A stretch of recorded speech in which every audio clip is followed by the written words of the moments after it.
Stepan Arkadyevitch, with the same somewhat solemn expression with which he used to take his presidential chair at his board, walked into Alexey Alexandrovitch's room.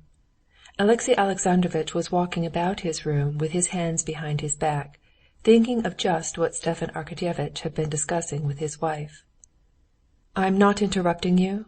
said Stepan Arkadyevitch, on the sight of his brother-in-law becoming suddenly aware of a sense of embarrassment unusual with him. To conceal this embarrassment, he took out a cigarette case that he had just bought that opened in a new way, and sniffing the leather, took a cigarette out of it. "No. Do you want anything?" Alexey Alexandrovitch asked without eagerness. "Yes, I wanted to talk to you," said Stepan Arkadyevitch, with surprise aware of an unaccustomed timidity.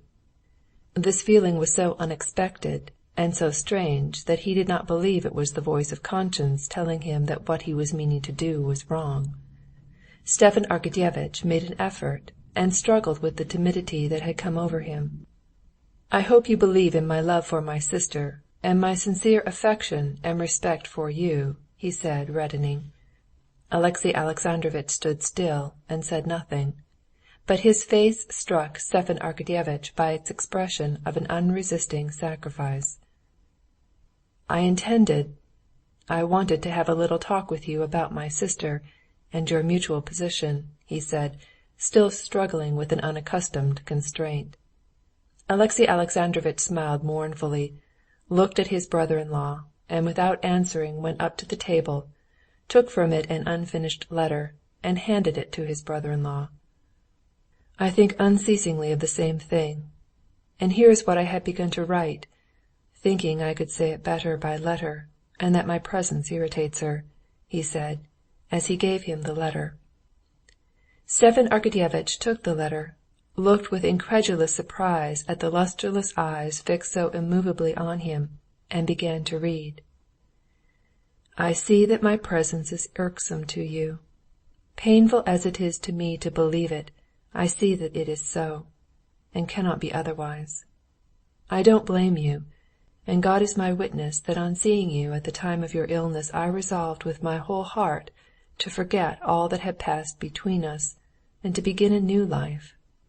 I do not regret, and shall never regret, what I have done, but I have desired one thing, your good, the good of your soul, and now I see that I have not attained that. Tell me yourself what will give you true happiness and peace to your soul. I put myself entirely in your hands, and trust to your feeling of what's right." Stepan Arkadyevitch handed back the letter, and with the same surprise continued looking at his brother-in-law, not knowing what to say. This silence was so awkward for both of them that Stepan Arkadyevitch's lips began twitching nervously, while he still gazed without speaking at Karenin's face.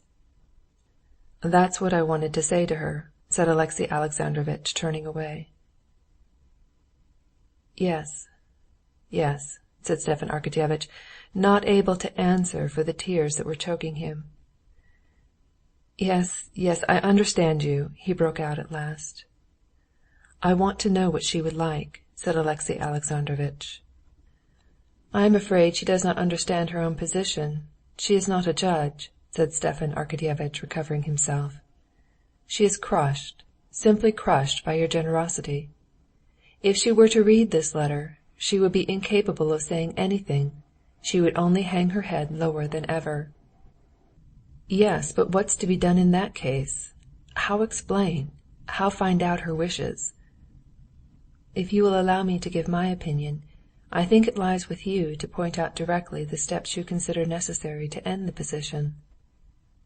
"So you consider it must be ended?" Alexey Alexandrovitch interrupted him. "But how?" he added, with a gesture of his hands before his eyes not unusual with him. "I see no possible way out of it." "There is some way of getting out of every position," said Stepan Arkadyevitch, standing up and becoming more cheerful. "There was a time when you thought of breaking off.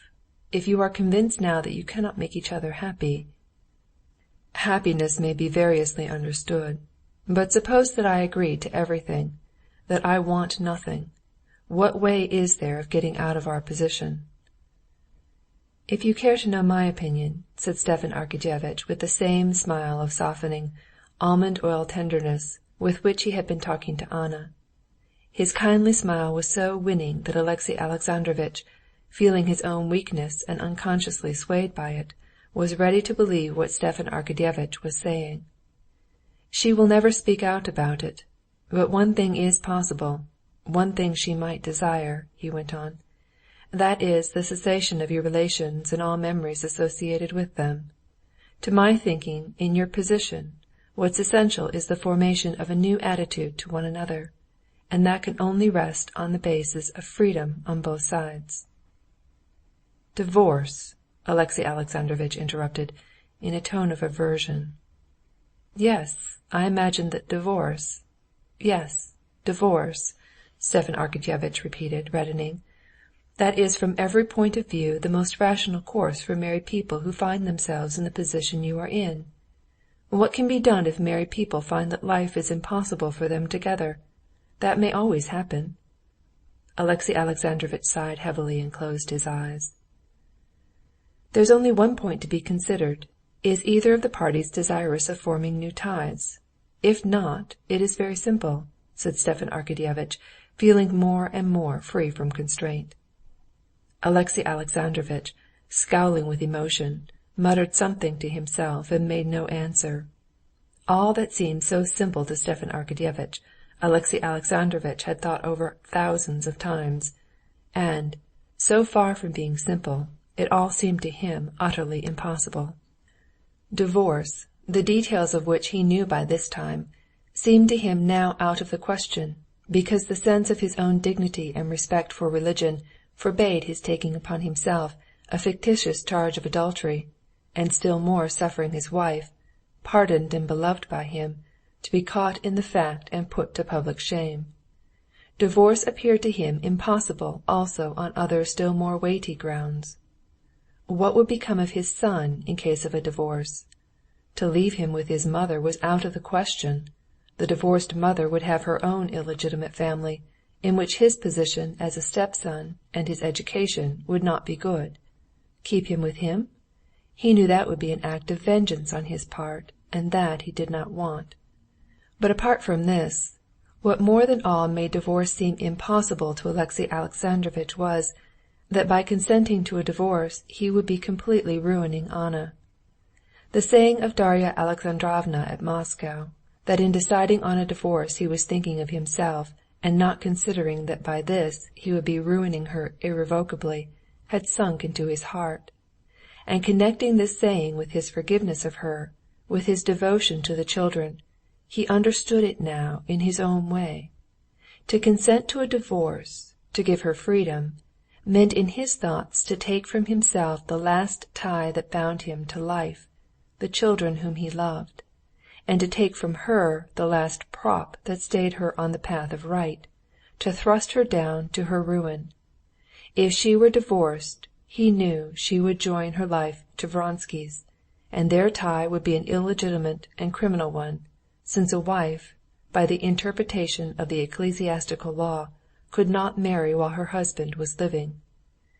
She will join him, and in a year or two he will throw her over, and she will form a new tie, thought Alexey Alexandrovitch, and I, by agreeing to an unlawful divorce, shall be to blame for her ruin. He had thought it all over hundreds of times, and was convinced that a divorce was not at all simple, as Stepan Arkadyevitch had said, but was utterly impossible. He did not believe a single word Stepan Arkadyevitch said to him. To every word he had 1,000 objections to make, but he listened to him, feeling that his words were the expression of that mighty, brutal force which controlled his life and to which he would have to submit. "The only question is on what terms you agree to give her a divorce. She does not want anything, does not dare ask you for anything. She leaves it all to your generosity."